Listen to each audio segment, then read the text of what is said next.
comet that shouldn't even exist has lost its tail, defied physics and grown mysteriously brighter when it should have become dull. What if Earth reacted to something passing through our solar system before anyone even noticed? Just 3 hours before interstellar object 3I Atlas reached its closest point to Earth, monitoring data picked up a sharp and unexpected energy spike, one that doesn't behave like normal atmospheric noise and refuses to fade into the background. The comet's path will take it past even more of our robotic explorers. In this update, we're going to break down what that spike actually was, what scientists know about 3I Atlas right now, and why timing alone isn't enough to draw conclusions. We'll look at what the data shows, what it doesn't, and where the line between coincidence and something more might exist. Because if this was just a random blip, the story ends here.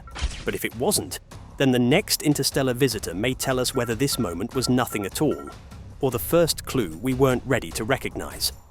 Anomaly detected before closest approach. Alright, so here's the deal. The claim at the center of this whole discussion is actually very specific, and that matters more than people realize. According to the data being circulated, a narrow, sharply defined energy spike at 25 Hz appeared in Schumann resonance-related monitoring at around 0240 UTC, roughly 3 hours before interstellar object 3I Atlas reached its closest point to Earth. A comet that shouldn't even exist has lost its tail, defied physics and grown mysteriously brighter when it should have become dull. That's the claim. A single, tight spike that appeared briefly and then vanished. And the reason this has drawn so much attention isn't because it was loud or dramatic, but because it was incredibly precise.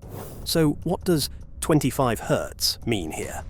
In simple terms, Schumann resonance data tracks very low-frequency electromagnetic activity around Earth.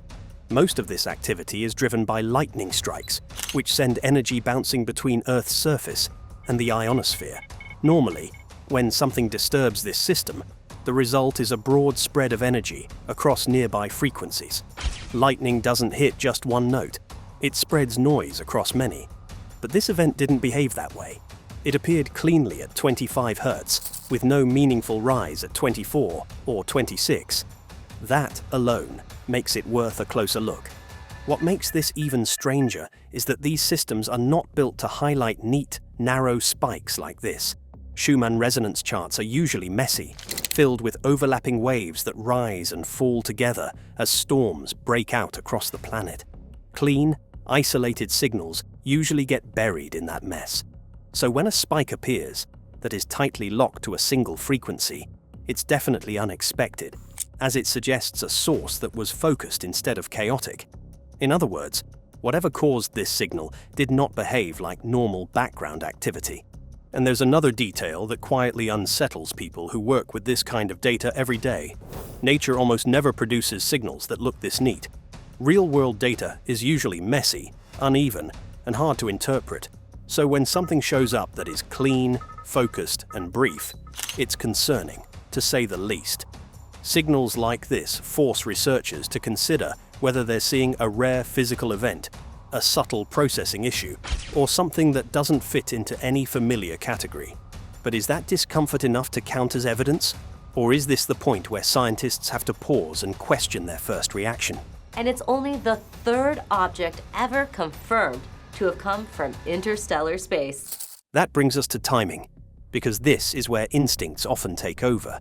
3 hours before closest approach sounds dramatic, but when monitoring systems collect data every second of every day, coincidences happen. We tend to notice them only when we look back and circle the ones that line up with something interesting. That doesn't mean the timing doesn't matter at all, but timing alone carries very little weight unless it repeats or shows a clear pattern across independent datasets. Another question people often ask is this: if the signal was real, wouldn't it have appeared everywhere? And that's a fair question, because this is where claims either become stronger or fall apart. For an electromagnetic event tied to Earth's global resonance system to be convincing, you would want multiple monitoring stations, ideally on different continents, recording the same spike at the same time. You'd also want the signal detected by different instruments, run by different teams, and processed using different software methods. That kind of overlap is what turns an interesting blip into something scientifically meaningful. Without it, the answer remains uncertain. This leads to the least exciting but most important part of the story: data quality and instrumentation. Before jumping to explanations, researchers have to rule out ordinary problems. Sensors can briefly overload. Software filters can accidentally sharpen signals. Post-processing can make something look cleaner than it really is. These issues are common in environmental monitoring and can create spikes that look real but have no physical meaning. Local interference also matters. Power systems, industrial machinery, communication equipment, and even nearby electronics can inject narrowband signals into sensitive sensors. But at the same time, dismissing the signal completely would also be a mistake. Environmental data has revealed real phenomena in the past that were ignored simply because they didn't fit existing models. The correct response is not belief nor disbelief, but careful investigation. And one thing to keep in mind. So a strange voice from deep space, a mysterious object named the 3-Eye Atlas, has just sent a signal aimed directly at planet Earth. If this spike were truly tied to interstellar flybys, why haven't we seen clearer versions of it before? The unsettling answer may be that chances like this almost never happen. Interstellar visitors are rare, and close ones are rarer still, which means moments like this slip past before anyone knows to look. But that has now changed. The next object to cross into our solar system won't arrive quietly. Its path will be watched second by second, and its timing will be matched against Earth's electromagnetic data in real time. And when that moment comes, this story will either collapse completely or explode into something far bigger than anyone expected. But to understand whether this spike was meaningful at all, we need to first understand how Earth's electromagnetic environment normally behaves when Earth's data lies. An important thing to keep in mind is that the Earth's electromagnetic environment is never quiet. It is constantly moving, constantly shifting, and constantly producing patterns that look dramatic if you freeze them at the wrong moment. New images show a compact, brilliant object without the signature feature that defines comet. So what are Schumann resonances? In plain terms, they're natural electromagnetic vibrations created because Earth and the ionosphere form a kind of giant cavity, like a hollow shell around the planet.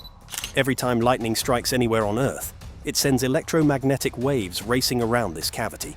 Those waves bounce, overlap, and interfere with each other, and the result is a set of low-frequency signals that can be measured by sensors placed around the world. These sensors measure a living, breathing spectrum that changes all the time. So, if this system is always active, why don't we see spikes constantly? We actually do, but most of them blend into the background because they're messy and spread out.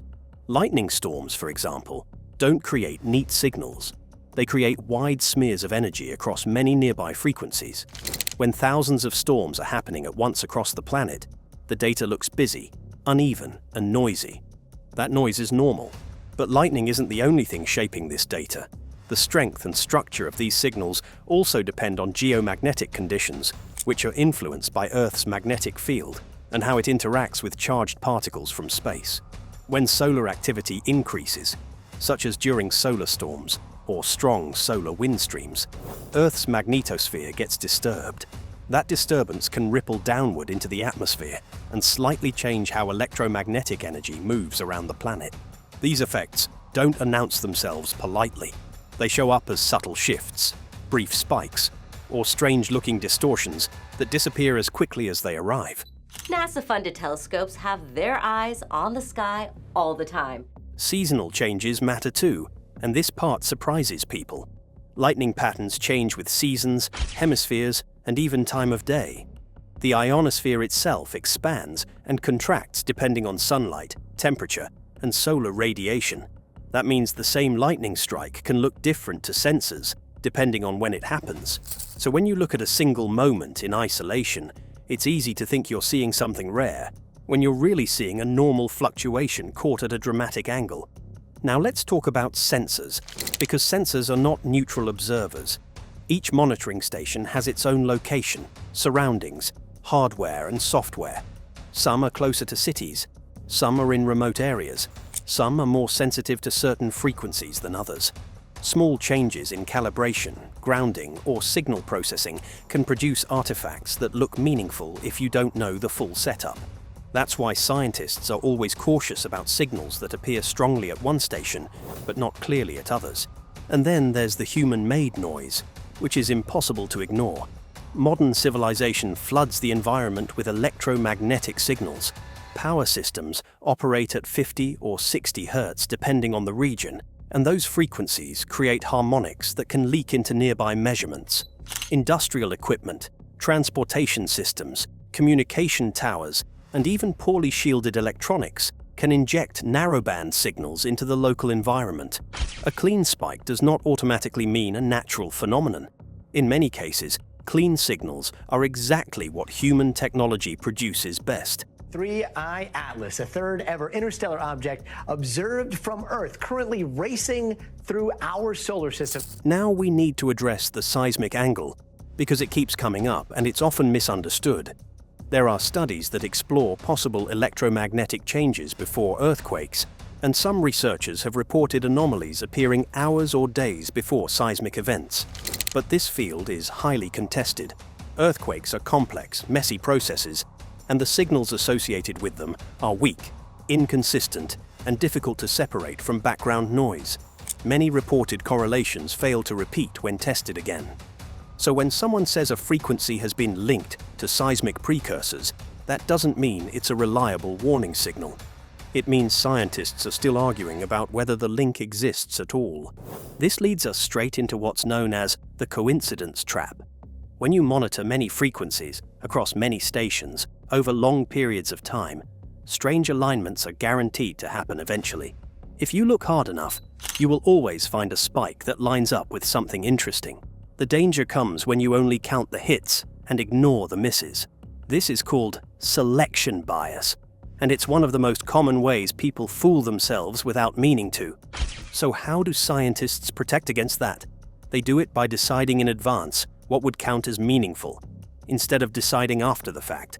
They compare new signals to long-term baselines, not just to yesterday's data. That the stars in the background are static, as they should be, and if there's anything that's moving, it'll pop out. They check whether the same pattern appears when no special event is happening. They share data openly, so other groups can test the same questions independently. And most importantly, they look for replication. One signal is a question, but repeated signals under similar conditions start to become evidence. And that brings us to the real question moving forward. If Earth's electromagnetic environment is this noisy, this complex, and this easy to misread, then how do we separate a meaningless blip from a signal that actually matters? Because once we lay that groundwork, we can finally turn back 3I Atlas itself and ask whether anything about its behavior truly stands out, or whether the mystery ends right here. What 3I Atlas really looks like. So now that we've taken a hard look at how noisy and complicated Earth's own electromagnetic data can be, we need to swing the camera back to the other half of this story and ask a very basic question. What are astronomers actually seeing when they look at 3I Atlas itself? The comet's path will take it past even more of our robotic explorers. Because any claim about strange timing or possible connections has to fit with the physical reality of the object involved. Right now, the mainstream scientific position is pretty clear. Astronomers are treating 3I Atlas as a natural interstellar object, behaving much like a comet, unless strong evidence forces them to rethink that view. This isn't because scientists lack imagination. It's because, so far, the object's behavior matches patterns they've seen many times before. When something enters our solar system from outside, the first goal is to explain it using known physics, not to jump straight to extraordinary ideas. One of the strongest reasons the comet explanation keeps holding up is chemistry. Astronomers don't just watch how bright an object is. They study the light it gives off in detail, breaking it down into colors to see which chemicals are present. In the case of 3I Atlas, recent discussions have focused on signals that match normal comet chemistry, especially signs linked to water breaking apart under sunlight, such as hydroxyl. In simple terms, the sun heats the object. Frozen material turns into gas, and that gas escapes into space. This process is well understood and has been observed in many comets before. Here's a question worth asking directly. If this object were artificial, wouldn't it look different? Most likely, yes. Artificial systems tend to produce controlled, stable signals that don't resemble the messy chemical fingerprints of evaporating ice and dust. It turns out that the two directions of the WOW signal and 3I Atlas are aligned. What scientists are seeing instead fits neatly into the category of natural outgassing. The fact that the object came from another star system doesn't change that. Interstellar just means it formed somewhere else, not that it breaks the laws of physics. Another detail that has caught public attention is the repeating rise and fall in brightness, sometimes described as a heartbeat. That phrase sounds dramatic, but the explanation behind it is actually very simple. When a comet rotates and has uneven patches of ice on its surface, some areas release gas more strongly than others. As the object spins, those active spots rotate in and out of view, causing the brightness to increase and decrease in a regular pattern. This kind of behavior is extremely common in comets. So, does a repeating pattern mean intelligence? In reality, repeating patterns are one of the most normal things you can see in space. Rotation creates repetition naturally. Combine that rotation with uneven heating and outgassing, and you get pulses of light without needing any kind of planning or intent. This explanation accounts for the timing, the shape of the brightness changes, and the way those changes evolve over time. Now we need to talk about distance, because this is where expectations often drift away from reality. Even at its closest approach, 3I Atlas was not close in any everyday sense. And it's only the third object ever confirmed to have come from interstellar space. It was not near Earth's atmosphere. It was not interacting with our magnetic field. It remained far enough away that its physical influence on Earth would be extremely weak. Gravity at that distance is tiny. Tidal effects are essentially non-existent. And for it to affect Earth's electromagnetic environment, there would need to be a clear physical pathway that no one has demonstrated so far. This matters because timing alone is not enough. To link an object in space to changes on Earth, something has to travel between them and interact with our systems. Solar storms can do that because the sun constantly sends charged particles toward Earth. Lightning can do that because it happens inside Earth's atmosphere. But a small interstellar object passing at a safe cosmic distance does not automatically have a way to influence our planet just by being nearby in astronomical terms. This is where it's important to separate speculation from results. Some researchers and commentators point out unusual details and suggest possibilities, and that's fine, as long as it's clearly labeled as exploration. What mainstream astronomy does is different. It tests those ideas against data from many different angles. Right now, that data keeps pointing back to a simple explanation: a natural object responding to sunlight, rotation, and internal structure in ways we already understand. But science never stops at one answer. It waits to see if the next round of data quietly agrees or suddenly refuses to fit. So what would a real test actually look like? It starts with boring but powerful questions. Now, the world's most powerful telescopes are hunting for answers to a question that keeps astronomers awake at night. How often do isolated 25 Hz spikes show up in the past? Long before anyone was paying attention to 3I Atlas.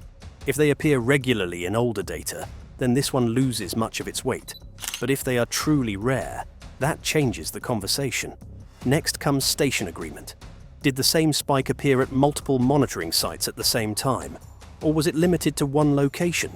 Real global signals tend to show up in more than one place. Local problems usually don't. Then there are control checks, which are just as important. Do similar spikes appear on days when nothing interesting is happening in space at all? If they do, that tells us the system itself sometimes produces these features. Scientists also look closely at interference logs. Was there nearby power activity, communication traffic, or industrial equipment running at that moment? Many strange signals disappear once those factors are accounted for. None of this is exciting, but all of it is necessary if you want an answer you can trust. There's also the mechanism test, which is where claims either become serious or fall apart. If someone says 3I Atlas influenced Earth's electromagnetic environment, The next question is simple. How? Gravity at that distance is too weak. Tides are effectively zero. For an electromagnetic effect to happen, there would need to be a clear pathway involving particles, fields, or energy transfer, and that pathway has to match what physics allows. Without that explanation, timing alone is not enough to make a case. This kind of careful filtering matters for a bigger reason too, and this is where planetary defense quietly enters the picture. Real threats are not always obvious. They are often missed because people either ignore weak signals or drown in false ones. That's why anomaly triage matters. You don't panic, but you don't shrug either. You sort, compare, and test until patterns either repeat or fade away. And that's the payoff here. In the next datasets, we'll know. Either this spike will stand alone as a strange blip, or it will show up again under similar conditions. And if it does, that's when this story truly begins.